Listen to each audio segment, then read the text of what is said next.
Parte 2 sobre o tema O Dia do Senhor.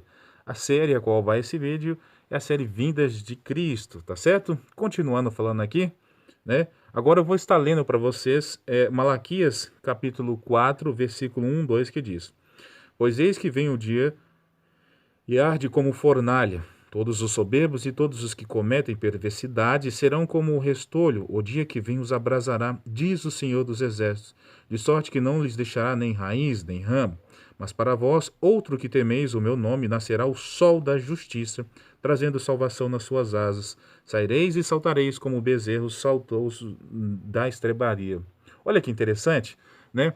Muitos dizem, né, muitos costumam falar, né, o sol é do paganismo, né, mas você vê o profeta Malaquias falando do sol, por quê? O sol representa uma nova aliança. O profeta Malaquias está dizendo que o dia do Senhor vem para poder, como um sol da justiça, né, trazendo salvação. Por quê? Porque aqui, veja que o profeta Malaquias está contextualizando a primeira vinda de Cristo, né? Ele está mostrando que seria sim, trazendo salvação, né? E o que muitas pessoas têm dificuldade de interpretar, que na primeira vinda o Senhor oferece salvação para aqueles que estão em ignorância, para aqueles que estão longe e para aqueles que também precisam de fazer uma nova aliança com Ele.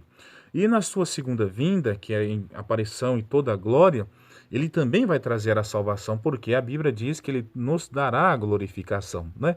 Olha que interessante o contexto. A gente precisa de compreender e não separar apenas um contexto da primeira vinda ou da segunda, né? Ou pensar que é só num sábado ou só no domingo. Não, elas se interligam, estão devidamente conectados, tá certo? É por isso que nós vamos ver que o dia do Senhor, o sol escurece, a lua não dá sua luz, as estrelas caem, porque está associado a isso, né? Porque no contexto da primeira aliança, fala de forma simbólica, como é que ele vem de forma simples, humilde, para trazer misericórdia.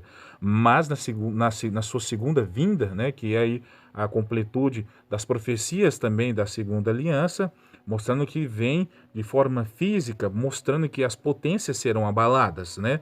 No contexto físico, literal em questão. É isso mesmo?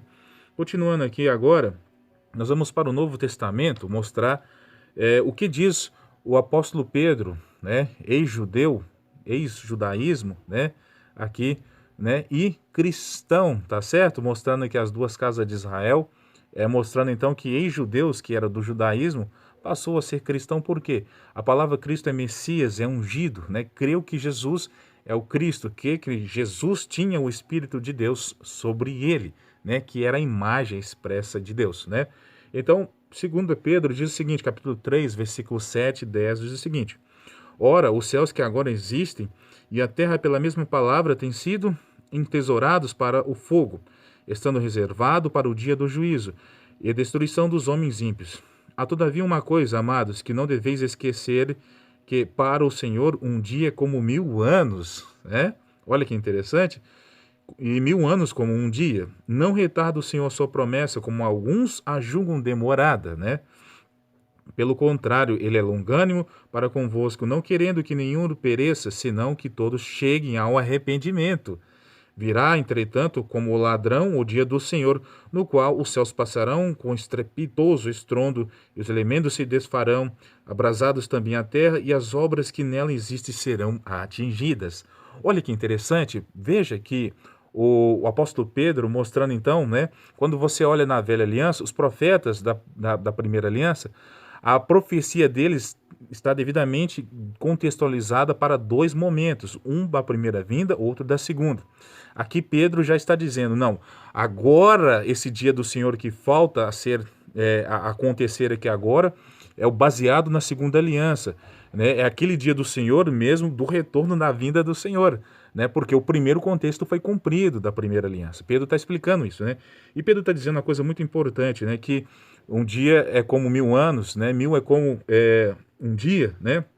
E ele fala, por isso que todos, o dia do Senhor não chegou ainda de forma dura, né? Vara de ferro, por quê? Porque as pessoas têm que se arrepender, confirmando que a primeira vinda era necessária para executar um dia do Senhor, para eliminar a soberba do coração daqueles que tinham a palavra, o entendimento, a Torá, e não cumpria ela de forma justa com aqueles que precisavam, né? As pessoas eram mortas por causa da sua ignorância, muitas das vezes blasfemavam seu entendimento, mas o Senhor Jesus Cristo vindo oferecendo misericórdia através de então do entendimento que era Ele, aí sim, né? Você teria o verdadeiro entendimento. Por isso, né? As pessoas passou a ter misericórdia porque estavam sendo julgadas por ignorância e elas não estavam entendendo por quê, né? Em questão, né? Olha que interessante. Por isso Pedro fala, as pessoas têm que se arrepender para que todos possam ser julgados de forma justa e não injusta, como estava acontecendo no contexto da primeira aliança, né? E o interessante é que Pedro está falando, né? Interessante aqui é do momento, então, como tudo é abalado, né? Por quê? Você vai ver que a Terra ela vai passar por esse processo, né? As potências são abaladas no início da vinda em questão, mas não apenas só isso. Ao longo de 1000 anos, as coisas vão acontecendo até se desfazerem, tá certo? Então, o contexto é progressivo, né? E não apenas ali aconteceu e pronto, não, é progressivo, tá? Por isso o dia do Senhor demora 1000 anos, né? Em questão. Em Apocalipse, capítulo 6, versículo 15 e 17, confirma o que Pedro disse, que o dia do Senhor será como a vinda de um ladrão. Observa que em Apocalipse, capítulo 6, versículo 15 e 17, diz o seguinte: os reis da terra, os grandes, os comandantes, os ricos, os poderosos e todos os escravos e todos os livres se esconderam nas cavernas e nos penhascos dos montes e disseram aos montes e aos rochedos: cai sobre nós e escondei-nos da face daquele que se assenta no trono e da ira do Cordeiro, porque chegou o grande dia da ira deles. E quem é que pode suster? Então, a ira do Cordeiro é o dia do Senhor, né? Aqui está falando sobre aquela questão quando o sexto selo é aberto, né? E agora aqui em Apocalipse 16, capítulo 15 e 18, é que vai falar que ele vem como um ladrão, que diz o seguinte: eis que venho como vem o ladrão, bem-aventurado aquele que vigia e guarda as suas vestes para que não andes nu e não se veja a sua vergonha. Né? Então olha que interessante. Então os ajuntaram num lugar que em hebraico se chama Armagedon. Então derramou o sétimo anjo a sua taça e pelo ar saiu grande voz do santuário do lado do trono dizendo: feito está, e sobrevieram relâmpagos, vozes, trovões, e correu grande terremoto, como nunca houve igual, desde que há gente sobre a terra. Tal foi o terremoto, foi grande. Então observa que o dia do Senhor está associado como vem como um ladrão, né? Por quê? Porque quem está preparado pela palavra de Deus não vai ser surpreendido como um ladrão surpreende. Mas e aqueles que estiverem despreparados? E aqueles que estiverem apostatados? E aqueles que estiverem negando ele? Como é que será esse dia, né? Então, ou seja, será que você, no dia de hoje, vai estar preparado para aquele dia? O Senhor não quer julgar, não quer olhar muitas das vezes a tua fraqueza, o teu, a tua falta, mas a tua sinceridade em questão, né? Ou seja, devemos observar que devemos estar preparados, mas em qual sentido? Crendo, nunca desfalecendo, porque, claro, nós somos fracos, errantes, cometemos faltas, né? Mas devemos aí manter o nosso azeite, né? A nossa lâmpada acesa e ainda assim uma botija reserva de azeite em questão, né? Então, eu vou estar lendo aqui alguns capítulos que o apóstolo Paulo também fala sobre essa questão e para vocês verem o quão importante a promessa aqui daqueles que vão estar fiel, né, quando esse dia se manifestar, porque o dia do Senhor também é para glorificar, né, e trazer glória para todos nós. Observa aqui em 1 Coríntios, capítulo 1, versículo 8 e 9, diz o seguinte: ao qual também vos confirmará até o fim, para seres irrepreensíveis no dia de nosso Senhor Jesus Cristo. Fiel é Deus, pelo qual fosse chamados à comunhão de seu Filho Jesus Cristo, nosso Senhor. O dia de Jesus Cristo é o dia do Senhor, tá bom? Em Filipenses capítulo 1, versículo 6, 10, diz o seguinte: estou plenamente certo de que aqueles que começou boa obra em vós há de completá-las até ao dia de Cristo Jesus.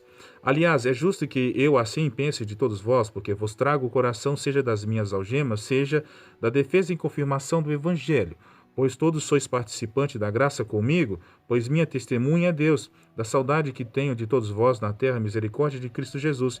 E também faço esta oração, que o vosso amor aumente mais e mais em pleno conhecimento e todas as percepções, para aprovações das coisas excelentes e seres sinceros e inculpáveis para o dia de Cristo. Novamente, o dia do Senhor sendo citado aqui, né? Olha que interessante. Tem que estar com azeite, hein?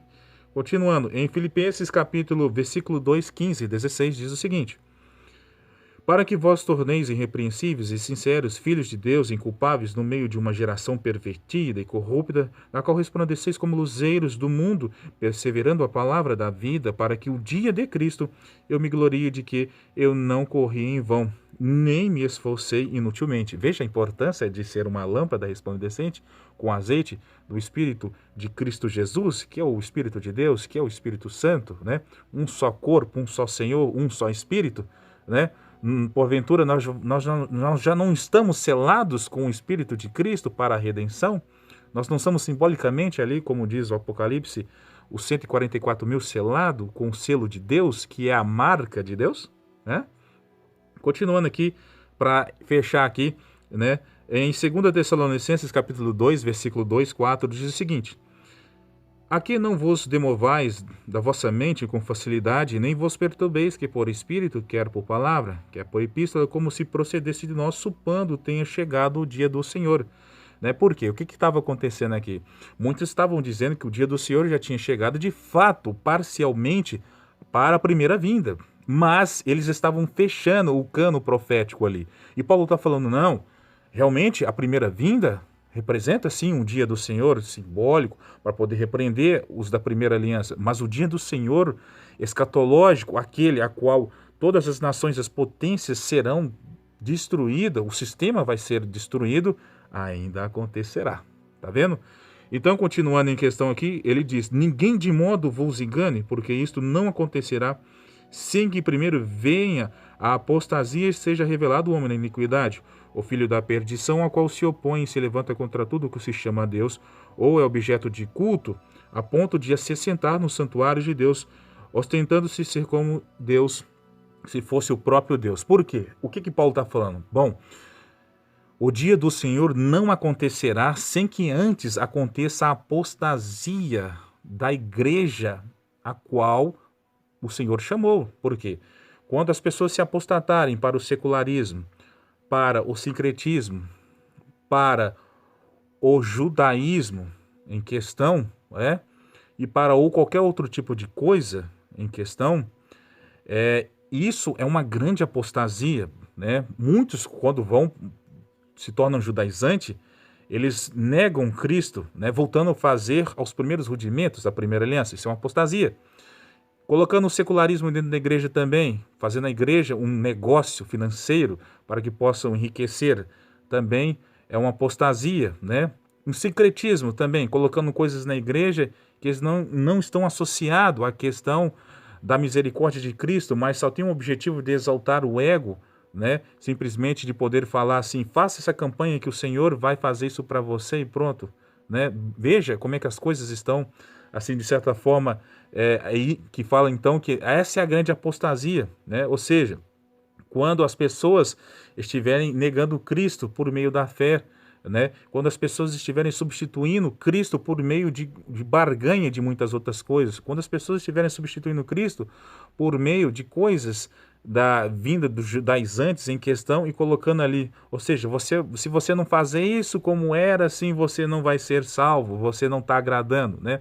Mostrando então que dos dois lados haveria essa grande apostasia, né? De um lado, querendo que você volte a fazer a primeira aliança, e do outro, querendo que você volte para o mundo secular, para o mundo então em questão, né? Então, ou seja, o dia do Senhor não vai se manifestar antes disso, né? Porque o dia do Senhor escatológico, né? Nós temos que passar por este crivo, por esta aprovação. Por quê? Para mostrar que nós temos valor em questão e não negá-lo, né? E quando fala que vai se assentar no trono de Deus parecendo ser Deus, porque quem é o trono de Deus hoje na nova aliança? Somos nós, não é isso? Então, quando o mal, o egoísmo se assenta no meio de nós, né? Satanás, né? O que as pessoas fazem? Vai negar Cristo mesmo, né? Alguns hoje querem construir um terceiro templo, alegando que quando alguém chegasse a sentar ali, é templo de Deus, mas não, é para poder simplesmente desviar o foco verdadeiro de quem é templo de Deus. Possa ser que isso aconteça? Claro que pode, né? Por vontade permissiva, mas para que muitos possam, né, se maravilhar e ir seguir após a besta, porque a besta do mar já subiu já faz tempo. Só falta ela se manifestar como besta da terra e criar sua imagem, a qual é o terceiro templo em questão, tá certo? Esse é o entendimento do canal Momento Cristão para vocês. Então, fica aí para vocês o seguinte: o dia do Senhor, nem sábado, nem domingo, né? Nem um dia, nem 1000 anos, né? Nem primeira e nem velha aliança, mas tudo isso representa o dia do Senhor. Dia de paz, sim, mas também dia de guerra, dia de densa escuridão, sol escurecendo, lua escurecendo, as estrelas, as potências sendo destruídas, porque o dia do Senhor é justo. A sua primeira vinda representa o dia do Senhor para trazer paz e misericórdia àqueles que não tinham misericórdia, para poder ajuntar aqueles que estavam separados. Mas também representa juízo, agora, mostrando que agora não tem mais desculpa. Todos agora estão cientes da sua real situação e obras diante dele. O dia do Senhor é 1000 anos sobre a face da terra. É o milênio a qual nós estamos, tanto aguardamos em questão, tá certo? Então, bons estudos a todos, tá bom? Não se esqueça de se inscrever no canal Momento Cristão, né? Para que assim possamos então continuar com os estudos em questão, tá certo? Deus abençoe a todos, no nome de Cristo Jesus, paz de Cristo Jesus a todos.